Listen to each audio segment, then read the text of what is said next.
Hello and welcome back to TLDR's UK politics podcast, Starmergeddon.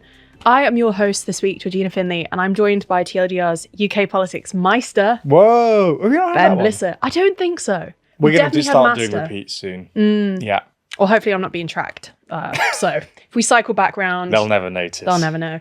And in today's episode, we're going to be talking about Reform UK. Yes. Who are a bit of a regular feature on this podcast. And we'll also be doing our cabinet review where we talk about one of Starmer's cabinet ministers and what they've been up to, and then an extra story about something else happening in UK politics. So let's get into today's discussion.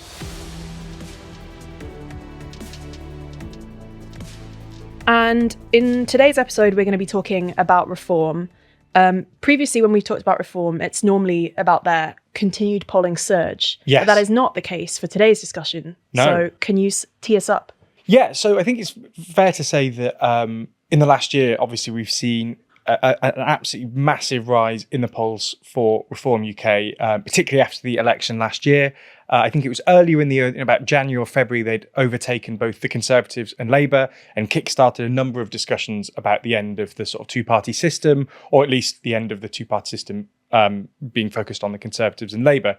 So they've been doing really well. But the issue is that in about summer, their rise sort of tailed off and they've plateaued. And in some polls, they've actually declined slightly. So they're hovering around 30%. Some polls have started to make them decline. There've been conversations for years about what a theoretical polling ceiling would be for Nigel Farage. Obviously, he's very popular with certain sections of the electorate, but with certain other sections, he's a very polarizing figure. He's really, unpopular. So there will be a sort of ceiling for Reform support. There'll be a number of people who will just never vote for Reform, never vote for Farage, who are just fundamentally not interested in that brand of politics. And seeing them rise at the rate they were, obviously questions were being asked of how close are they to the ceiling. I think there was a podcast I listened to a few months ago that had sort of discussed the theoretical ceiling before Farage had taken the lead of Reform UK. And it was speculated that ceiling was about 25%. Obviously, right. So they've exceeded that, so that's wrong. It's probably a bit higher than that. So for a video that we wrote, I think, or that came out last week on the potential Reform ceiling, I tried to look into some numbers to try and figure out what that might be. And there was some really interesting polling from YouGov that asked respondents to rate out of 10, so on a scale of 0 to 10, how likely they were to vote for a particular party, with 0 being I'm never going to vote for them and 10 being I will vote for them. So there's a few sort of interesting findings from that. So firstly, if we look at the number of people who said 0, so they're never going to vote for a given party for each of the main parties. So the Conservatives, 37% of people said 0, never going to vote for the Conservatives. That's pretty high still. It's pretty high. Yeah. So 37% for the Conservatives, 40% for Labour. Wow. Yeah. The Liberal Democrats, so smaller parties do a bit better. Liberal Democrats, 30%. Greens, 35%. Reform, way out in front on 51%. So 51% of just people over polled half, by YouGov said they would never vote for Reform. Gave 0 out of 10. Really? And you see similar when you ask people to whether they're very unfavourable, favourable, or very favourable about each of the party leaders. Farage gets the most very favourables and the most very unfavourables. So, just to put evidence in that. And obviously, Reform UK is so linked to Nigel Farage that's probably part of a factor in this. One of the other really interesting things that you can do with that is if you have a look at how many people say between 6 and 10, they score how likely they are to vote for a given party between 6 and 10, and then look at the actual voting intention for each of the parties, because those ranking between 6 and 10, it's sort of telling you how many people would be open to the idea that are, at some point they could see themselves maybe voting for a party. And then if you look at how many people are saying that they will vote for them and look at the difference between those, that's the gap between how many, That's what that party could win, Yeah, so that is how close they are to their voting ceiling, essentially. So if we look at that, so we'll start with Labour. Labour's about a week ago, were polling at about 19% in the polls, and there were 25% of people that said that they were between 6 and 10. They ranked their likelihood of voting Labour between 6 and 10. So that means that the gap between how many people are voting for them and their voting ceiling is 6%. So they've got an extra 6 points that they can sort of rise up to. For the Conservatives, 18% said they'd vote for them. Their voting ceiling is 28%, a difference of 10. Liberal Democrats from 14%, would consider voting is 27%, so that's a 13-point difference. Greens, 16%, and would consider voting 29%.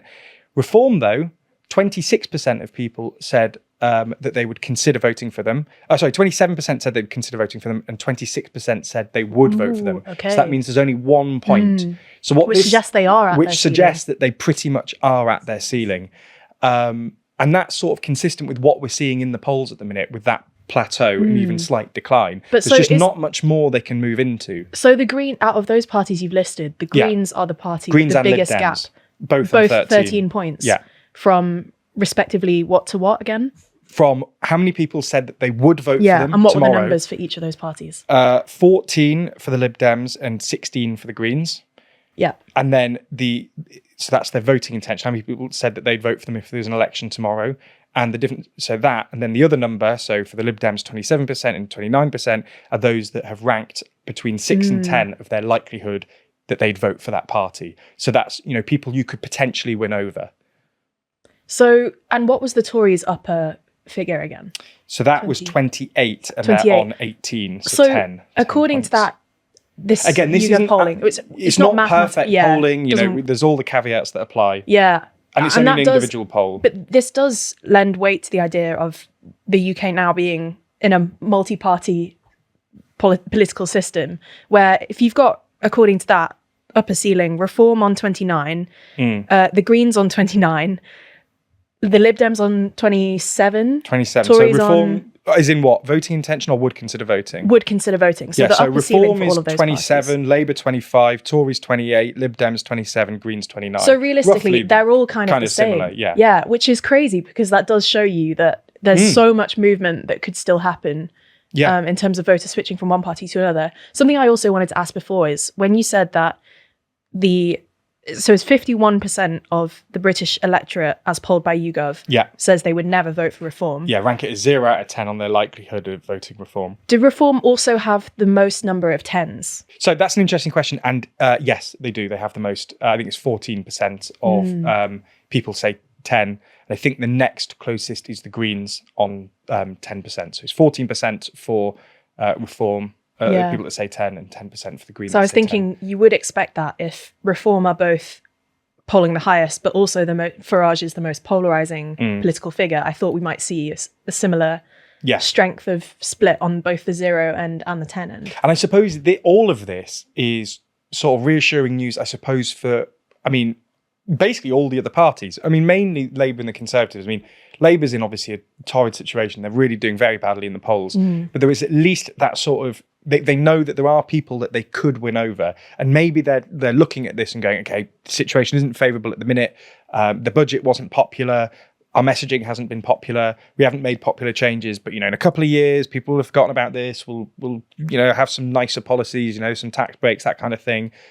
We can win those people back. That's I would suspect how Labour want to look at this situation. Whereas Reform, there is evidence that this is, obviously Reform could hold on to this. It's not devastating news. They're still first in the polls. They've still got quite a healthy lead over Labour, but there just isn't much more room for them to move into. Farage is a polarising figure, and it seems that they've won over everybody that they could win over. Whereas with the other parties, they might not be doing brilliantly, particularly Conservatives and Labour, but there's at least space for them to move into. And speaking of Farage being a polarising figure, yes, and the idea of Reform potentially nearing their polling ceiling, what are some of the issues that we've seen in the past couple of weeks that may have contributed to this plateauing, if not slight drop? Well, yeah, there's been a few scandals that Farage has been sort of wrapped up in, which I'll get onto in a moment. But I just think before we get into the specifics of them, I think it's quite interesting that we sort of have assumed since the election that if anything was going to bring Farage's polling down, or if there's anything that was going to be like a stumbling block for Farage, it'd be constantly being embroiled in scandals. And he keeps having these sort of low, well, not necessarily low level, they make the news, but they don't seem to have that much impact. These sort of recurring scandals about Farage, but they just don't seem to stick. They seem to, the news cycle stays on them for a few days. No one seems to really mind that much, and it seems to move on. And I think this is a continuation of something we saw earlier this year. We saw splits with Reform UK. former Reform UK MPs that have established their own parties. So we've had people like Rupert Lowe start his own party, Ben Habib, and these just don't seem to have, the electorate do not seem to care. And given the current polling with the number of scandals, I think the level of scandal required for them to bring their polling down seems to be a lot higher than it would be for other parties for whatever reason. But anyway, with that in mind, so there've been a few scandals. So one of the big ones over the last few weeks has been a scandal about Farage personally and some comments he made when he was at school. So I probably best not to get into exactly the sort of things that he said, but I think all kinds of things, racism, homophobia, that kind of thing. I think we should get into some of the things. Do you want to get into some of the? Yeah, I want to. Okay. I honestly was really shocked when this story broke at the level of targeted attacks that these. Okay, so for context, anyone who hasn't seen the story. A couple of weeks ago, the Guardian newspaper published a kind of long read about various claims made about Farage when he was a schoolboy at the private London boys' school, Dulwich College, between the ages of about 13, I think, and 18. And one of the voices that had been quoted in this article was a Jewish student called Peter Ettegui, who was in Farage's class at school, and they sat next to each other because their surnames were alphabetically in order. And Farage would allegedly repeatedly go up to Peter Ettegui and tell him that Hitler was right. He would say, gas them all, and he would make hissing sounds to mimic the sounds of gas chambers. And honestly, when I read this article, even I was genuinely really taken aback, because what Farage has done well his whole career is really distance himself from this kind of extremism and effectively persuade people that, he doesn't share these views. He doesn't condone racist attacks towards people based on their heritage, their background, their religion, whatever. And clearly, at least a young adult Farage. Well, I think the allegations were that he was like 13, 14.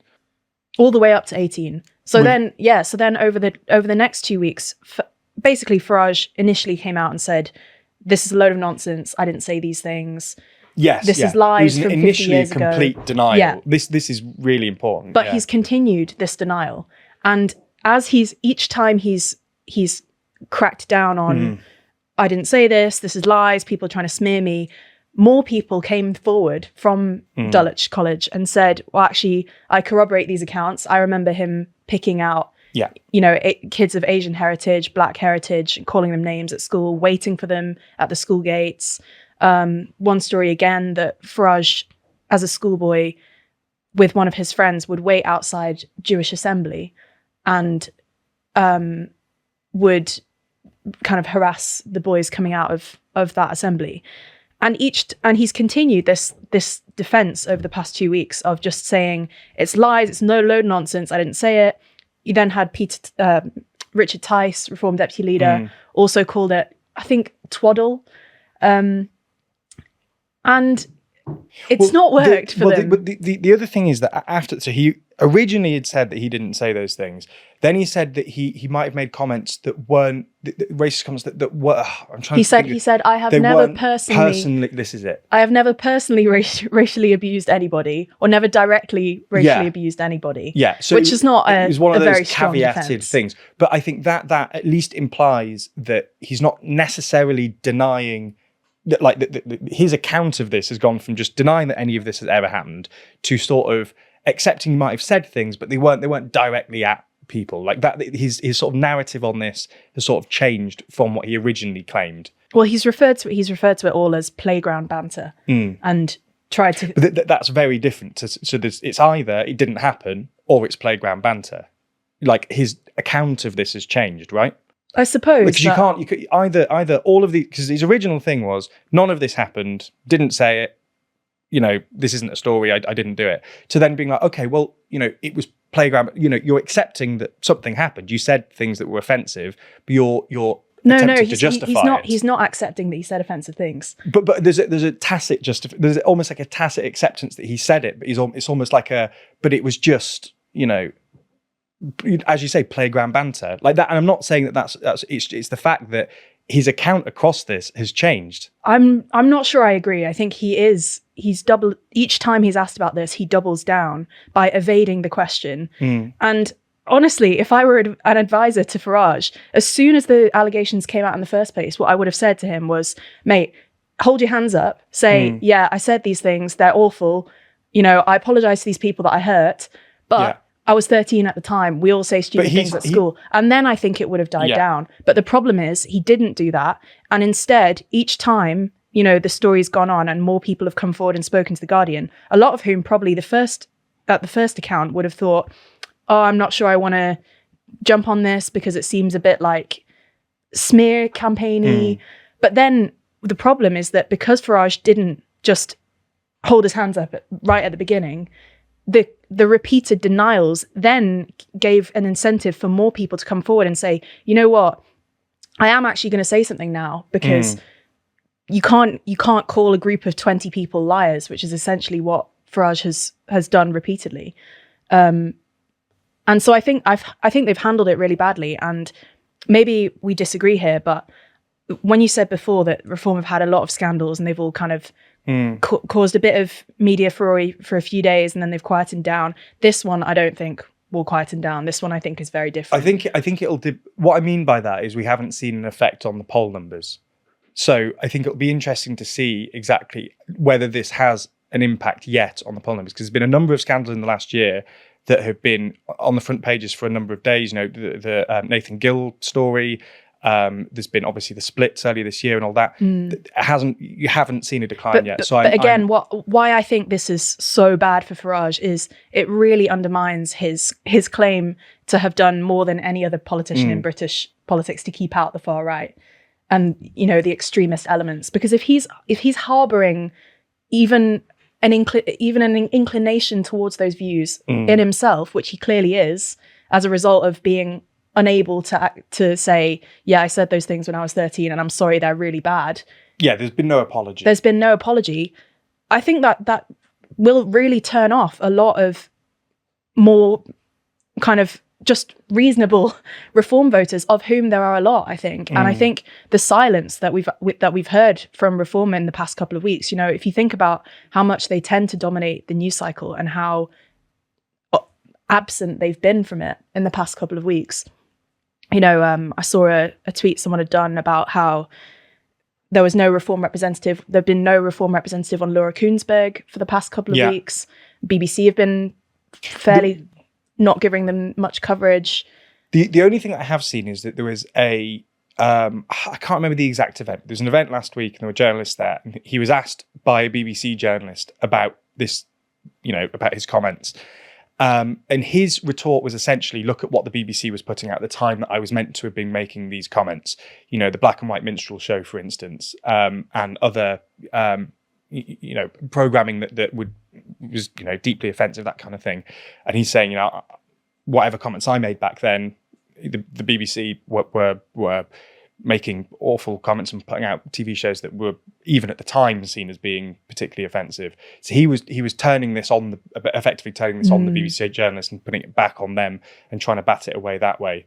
Which again, that goes back to what I was trying to argue earlier, which is that originally he'd claimed I didn't make those comments, and even though he's not now accepting, well, I did, I'm sorry. It's the sort of like tacit changing of the story that originally it was just flat out denial, whereas now it's sort of trying to in some senses not necessarily justify it, but sort of explain it away and bat it or shift the attention off onto someone else, which at least implies a sort of ever so slightly changing narrative. And I agree with you that if they'd have there was a way of handling this earlier on, where going, look, that was wrong, apologising originally, rather than this sort of changing narrative. That might have been a better way to deal with the scandal. So I do agree with you on that one. So do you think his game is that he's, or Reform are trying to basically keep enough ambiguity in this for people to maybe make their own minds up and then eventually hope that it just leaves the news cycle. Possibly. I think it's blows over. Yeah. I think it's a sort of, just trying to drain the sort of get rid of the attention being paid on it. Not talking about it too much, just trying to sort of move on. I think that's the strategy, and I think it'll be interesting to see exactly how long this does sort of persist for. Yeah. And as I say, I'm not necessarily saying that I think this one won't hurt them in this. I'm just saying that the other scandals that we've seen around reform don't seem to have hurt them in the same way that they would if it was other parties. Yeah. So it'll be interesting to see whether this is the one that's different or whether it follows that trend. I agree. I think this one is different. That's what my instinct tells me. So we'll see, whether I'm right. But the reason I think it's bad as well is that because it's this stuff has all come out now, it then gives it's always going to colour any kind of announcements or comments that Farage makes in future, right? In the way that people can draw it back and say, oh, but you've said all this stuff, so, you're racist, or whatever people want to say. Is there a part of you that thinks that maybe, there's been certain comments that he's made as a senior politician? I'm thinking of things like when he was asked, I think it was 2014-15, about living next to a Polish family, and comments about people speaking different languages on public transport. Feeling uncomfortable. But that's for me. This is very different, because it's easy as a politician to make kind of sweeping statements about a certain group of people, as he did in those cases. This is a hypothetical scenario that Farage can indulge in about, if I were to live next to a Polish family. But real corroborated, real life stories of people who've physically been in a space with Farage, who've had these things said to their faces by someone. I think for people that sits so badly, because it's so clearly personal in a way that making sweeping generalizations, even Boris Johnson, for example. Yeah. We don't have people on the record saying things that Boris Johnson had said things like that to people, or targeted people specifically at school, for example. And yeah, sure, he's made derogatory comments about groups of people in his newspaper columns, or joked about groups of people. But again, because it's in the abstract, it's not directed at another person. I think it doesn't carry the same kind of viciousness behind it. And I listened to the full interview that this Peter Ettedgui and another classmate from school gave on ITV's is it Good Morning Britain, the breakfast show? Yeah. It was quite I don't know what to say. Like, it was very shocking, and I think Peter Ettedgui summed it up very well at the end when the presenters asked him, or he said, people say I've got a political motivation. I don't have a political motivation at all, but I do have a personal one, in that I do not want to see a school bully become my prime minister. And I think he's summed up a lot of what the silent majority of the country, including reform supporters, I think will be feeling towards Farage after this incident. But as I say, we don't know yet, so we'll have to see. But I do have a feeling that this is really bad for them. Yeah. But anyway, moving on. Is there any other points about reform? Yeah, there was one other. So we were talking about scams in the last few weeks. So that was obviously one pretty big one that has been sort of in the news cycle and has been for the last couple of weeks. A more recent one is allegations over election fraud. So this was reported from someone in Farage's own team, that while they were quite close, they were just short of the official limit for spending in Clacton, there were a number of things that just weren't reported, and that they've actually reported Farage to the police about this. This is, Farage has made quite a lot of claims of this kind against opponents before. So there was, I think it was his candidacy in 2015.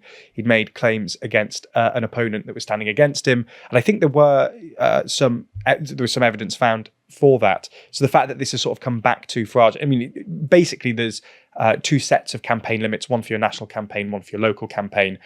There were some allegations that certain things for the local campaign weren't being reported, which would have put Farage over the election limit in Clacton.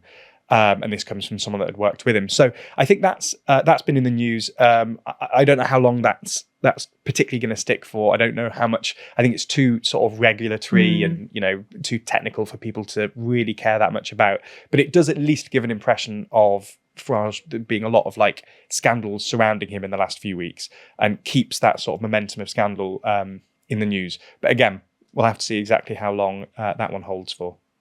All right.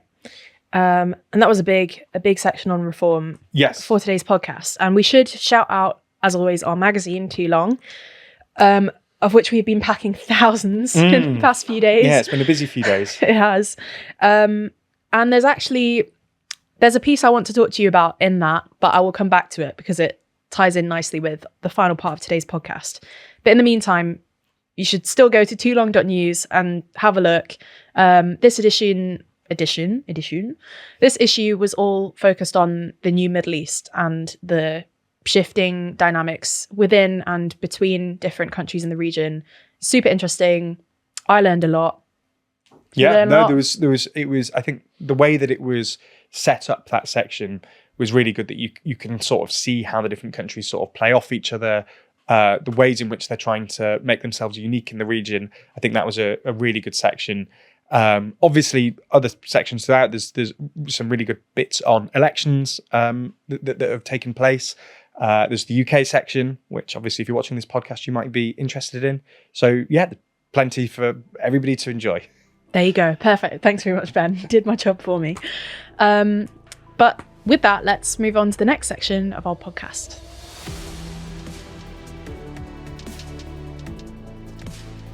And this is our cabinet review, where we talk about one of Starmer's cabinet ministers every 2 weeks and what they've been up to. And this time we're going to be talking about Pat McFadden, the Secretary of State for Work and Pensions. This is because of the government's drive to get more young people into work. And so for context, as you might know if you've watched some of our videos on the UK channel before, the number of 16 to 24-year-olds in the UK who are not in work, education or training, also known as this new acronym NEET, has risen to a recent high.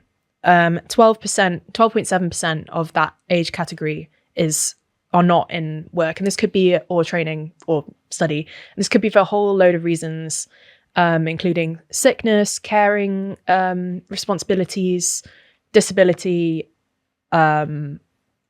choice. Could be a whole load of things. But this trend has been rising since the end of the pandemic, since about 2021. And it's become a big topic in the news and in politics, mainly because it's also attracted a lot of attention. This is kind of an adjacent issue, but, talk about the rise of mental health claims among young people.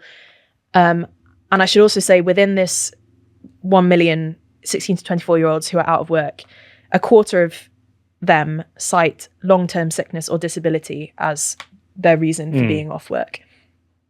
And so to try and solve this, the government has announced over the weekend that 18 to 21-year-olds on universal credit who have been looking for work for 18 months will be offered a government-paid 6-month internship or placement beginning in April next year. And there'll be 55,000 of these across 6 parts of the UK, each of which have high youth unemployment. So Birmingham and Solihull, the East Midlands, Greater Manchester, shout out GM, Hertfordshire and Essex, Central and Eastern Scotland, and Southwest and Southeastern Wales.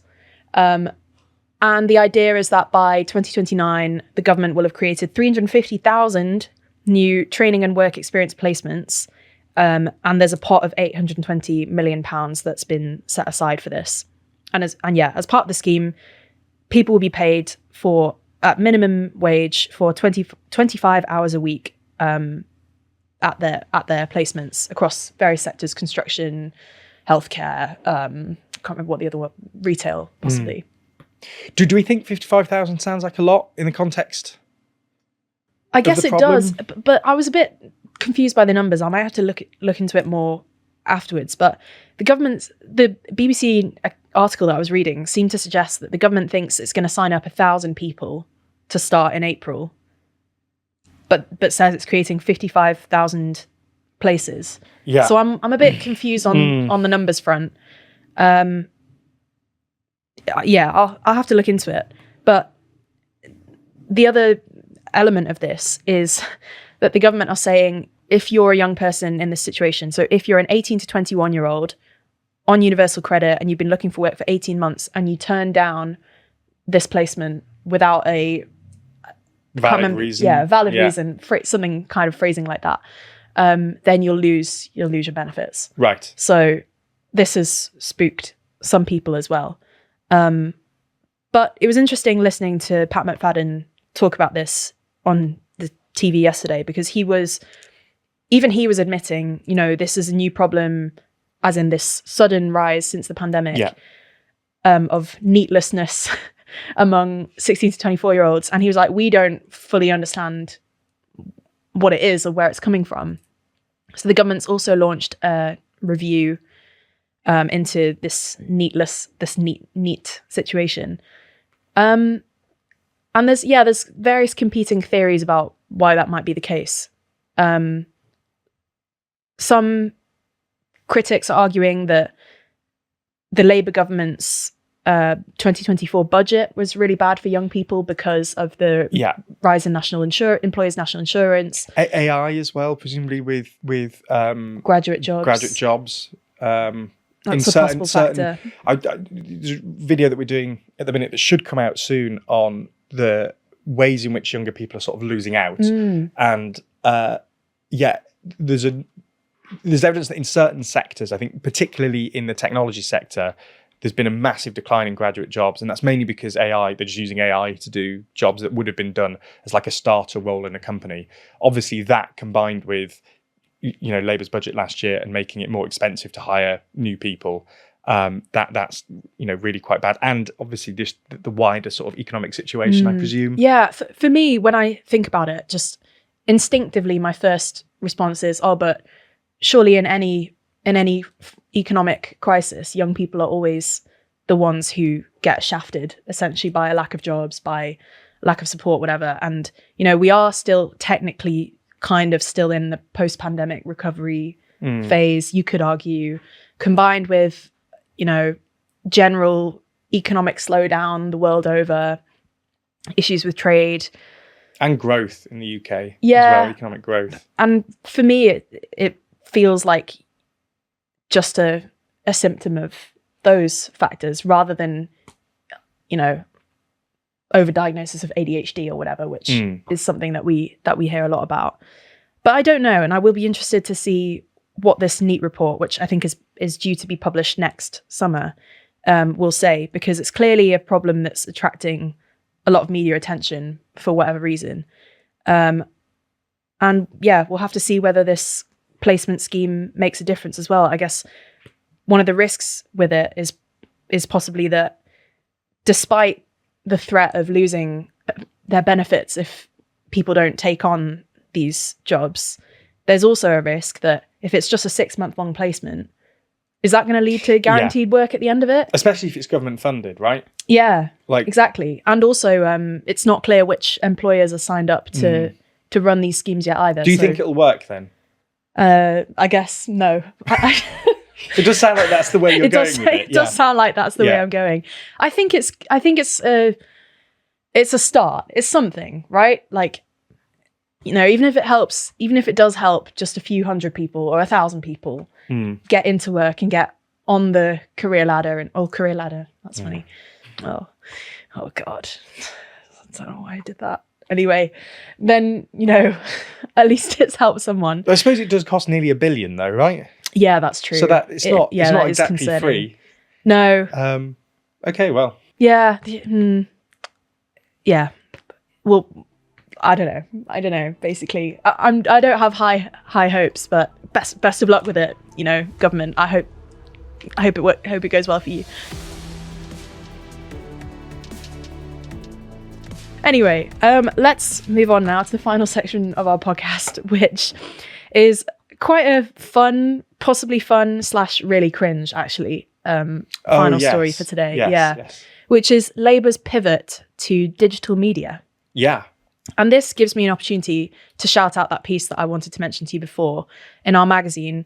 I've written a thought piece to kind of close off the whole magazine about the rise of what I call the politician influencer. And this is people like Farage, Mamdani in the US, Zach Polanski, who are doing new media really well, and specifically vertical video. But someone whose natural demeanor, shall we say, doesn't necessarily translate that well diplomatic to new media is our very own Prime Minister Keir Starmer, who today, Monday, has just joined TikTok.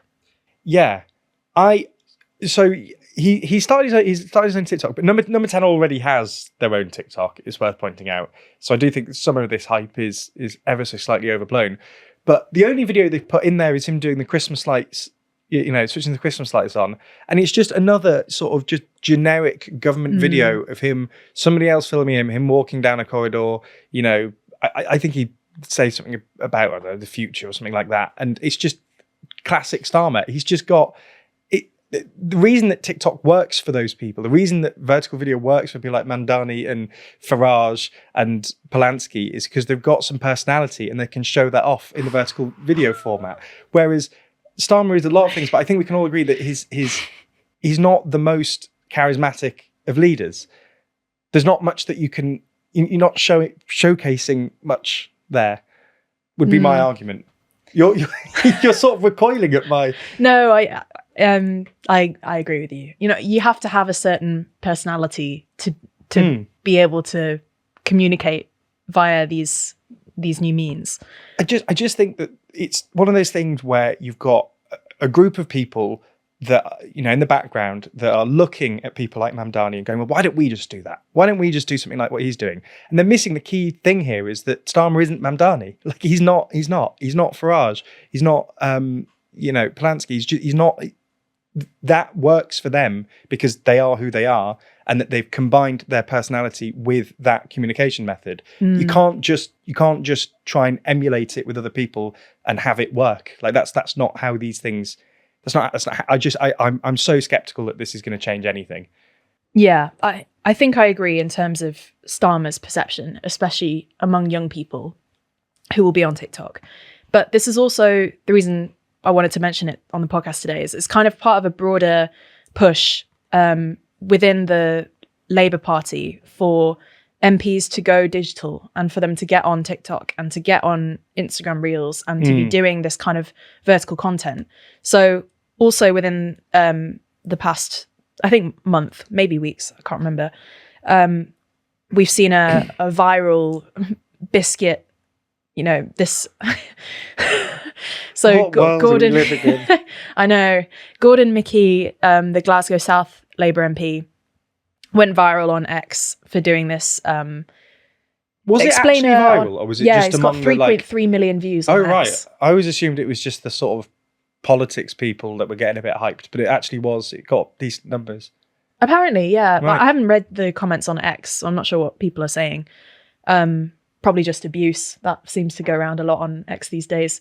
But he was building a tower of custard creams. If anyone's not British, by the way, my favourite biscuit, you should get a packet if they're available in your country.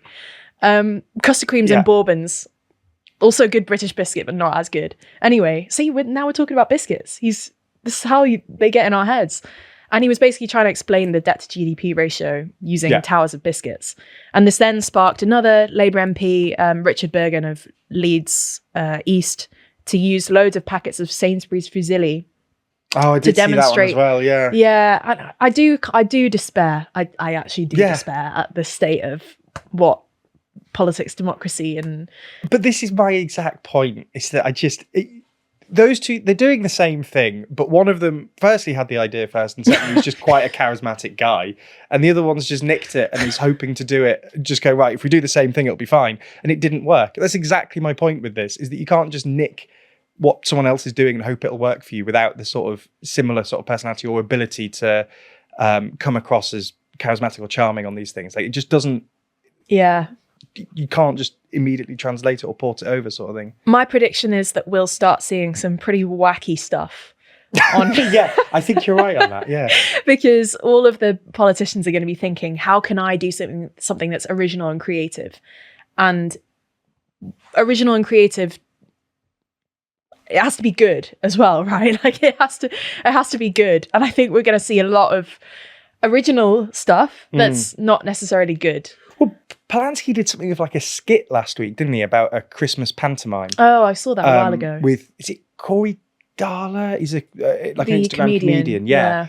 And that seemed to be relatively well received as well. And it was kind of unique. And obviously getting like an Instagram comedian for what is essentially a party political message. That seemed to go down quite well. But again, would Starmer do anything like that? Probably not. Like, would he come up with something like that and, you know, try and... I certainly wouldn't like to see him try and do an Instagram skit. I don't think that'd go down well. No. So I don't know. I'm so skeptical of that this is going to change anything for them. I think it's the right move for politicians in general to be focusing more of their efforts on communicating through social media. But I think because this is such a new tool that campaigners have, that until this year, I'd say, really hadn't really taken off. I think, you know, there's going to be an adjustment period. Yeah. And I'm preparing myself for what might come. The other thing is that he's also started a Substack.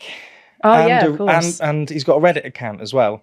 But again, are either of those going to be written by him? Or are they just going to be staffers? And then my second question is everyone just going to know? And I suppose on a lot of their communications, it is staffers. But if it's a video and he's in it, you can at least plausibly claim that he's had some involvement. But if it is just a Substack written by one of the comms team about how much unemployment's reduced this week, is anyone going to read it? Is it going to change anything? Is anyone going to care? I don't know. Maybe Great questions. Yeah, really, really good questions. We'll have to see. It's a crazy time we're living through. I don't even think it really do. is. I think it just won't work. Yeah, probably. So with that, thanks for joining us on today's Starmergeddon and listening to our ramblings about various different things. Can I just ask as well, mainly to the audience with this, is anybody actually... I want to know if anyone's actually positive about any of this I stuff. thought you were going to say if anyone's still listening. Well, I got two questions. One, is anyone still listening? If you're still listening, is anyone let us out know. there? Yeah, that's my first question. And my second is, if anyone still is and heard that section, is there anybody that's watched that and gone, no, you're completely wrong. This is a genius move that's going to really work for Starmer. This is how politics should be going. It's great. And I'd love to see the argument because I just, it's one of those arguments I can't even really see the other side of that much. Yeah. So there you go. Get back to Ben. Drop us a note. And the other thing I was going to say that I meant to say at the beginning is this is our penultimate episode before Christmas. So stick with us for one more final festive Starmergeddon episode. Potentially. Depends what the news cycle is that week, I suppose. Yeah. We could wear some festive gear, potentially. Again, depends on the news cycle, but potentially. Yeah, potentially. So join us in 2 weeks' time for a potentially festive episode. Most heavily caveated festive episode ever. Yeah. Yeah. And in the meantime, watch all our videos. Yeah.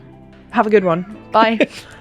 The least festive sign off. I thought you were going to say, in the meantime, a good Christmas. And no, just watch content. Consume.